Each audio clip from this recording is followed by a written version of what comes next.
Hello बच्चों, let's see the question and question says that in succession the serial forms are.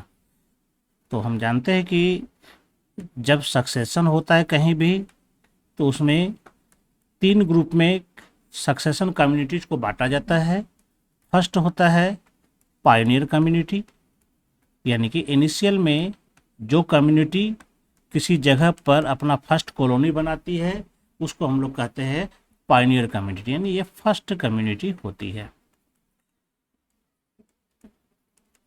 इसके बाद क्रमशः कई कम्युनिटियाँ आती है बीच में, जिसको हम लोग कहते हैं सेरल कम्युनिटी।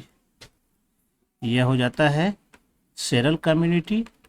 यह कहा जाता है फर्स्ट एंड लास्ट के जो बीच में आता है मिडिल में, उसको हम लोग कहते हैं सेरल कम्युनिटी। थोड़ी सी इस सेरल कम्युनिटी के बारे में हम लोग जान लेते हैं, क्योंकि यहाँ पर जो हमारा क्वेश्चन रिलेटेड है वो सेरल फॉर्म से रिलेटेड होता है। तो ये सेरल कम्युनिटी एक तरह से कह सकते हैं ये ट्रांजिशनल कम्युनिटी है। ये क्या है? ये हमारा ट्रांजिशनल कम्युनिटी होता है, यानी कि पायनियर कम्युनिटी के बाद इसके कई कम्युनिटी आते हैं, एक के बाद दूसरे के बाद तीसरी कम्युनिटी ये आता है। यानी हर एक कम्युनिटी एक को रिप्लेस करती है और उसकी जगह पर नया कम्युनिटी आती है। यानी कि इसमें क्या होता है, सेरल कम्युनिटी में हर एक कम्युनिटी, यानी यहाँ पर क्या होता है, ये रिप्लेस्ड होता है बाय अनदर कम्युनिटी, है ना।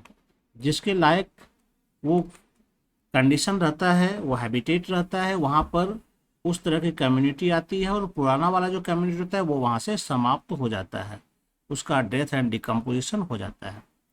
इसमें अगर हम देखेंगे फूड चेन, फूड वेब, ये भी काफ़ी सिंपल होता है। ये इसमें भी ज़्यादा कॉम्प्लेक्सिटी यहाँ पर नहीं पाई जाती है ना। ये सेरल कम्युनिटी के कह सकते हैं हम लोग, ये इम्पोर्टेंट कैरेक्टर होता है। इसमें बायोमास भी कम होता है, बायोमास स्मॉल होता है। यहाँ पर डाइवर्सिटी भी देखेंगे तो कम होता है। यहाँ जो डाइवर्सिटी होती है ये लोअर डिग्री की होती है ना। इसके अलावा जो इंडिविजुअल का साइज होता है वो भी छोटा होता है। इंडिविजुअल साइज स्मॉल होता है। न्यूट्रिएंट कंजर्वेशन भी लो होता है। इसी तरह से ये कम्युनिटी होती है। और थर्ड में जो लास्ट में आती है उसको हम लोग कहते हैं क्लाइमेक्स कम्युनिटी। ये फाइनलाइज होता है कम्युनिटी, यानी इसके बाद कोई कम्युनिटी नहीं आता है ना। और जनरली किसी भी इकोसिस्टम में जाते हैं, चाहे वो हाइड्रोस्फीयर वाला हो या जीरो शेयर वाला में, प्राय यहाँ पर जो होता है फॉरेस्ट कम्युनिटी ही आता है, यही क्लाइमेक्स कम्युनिटी बनाता है। तो चलिए हम लोग ऑप्शन में देखते हैं कौन सा राइट हो सकता है। यहाँ पर सेरल फॉर्म्स के बारे में बोला जा रहा है और सेरल फॉर्म में ये सारे कुछ इंपॉर्टेंट कैरेक्टर है। तो लार्ज साइज, तो ये लार्ज साइज की कम्युनिटी नहीं होती है। इसका साइज क्या होता है, ये छोटा कम्युनिटी वाला होता है ना। तो ये हमारा आंसर नहीं होगा। लॉन्ग लिव्ड, लॉन्ग लिव्ड भी ये नहीं होता है, हमेशा रिप्लेसमेंट होगा इसके जगह पर। लेस डाइवर्स, तो ये हो सकता है इसकी डाइवर्सिटी लेस होती है, तो ये राइट आंसर होगा। स्लो ग्रोइंग नहीं होता, या फास्ट ग्रोइंग होता है, तो ये गलत है।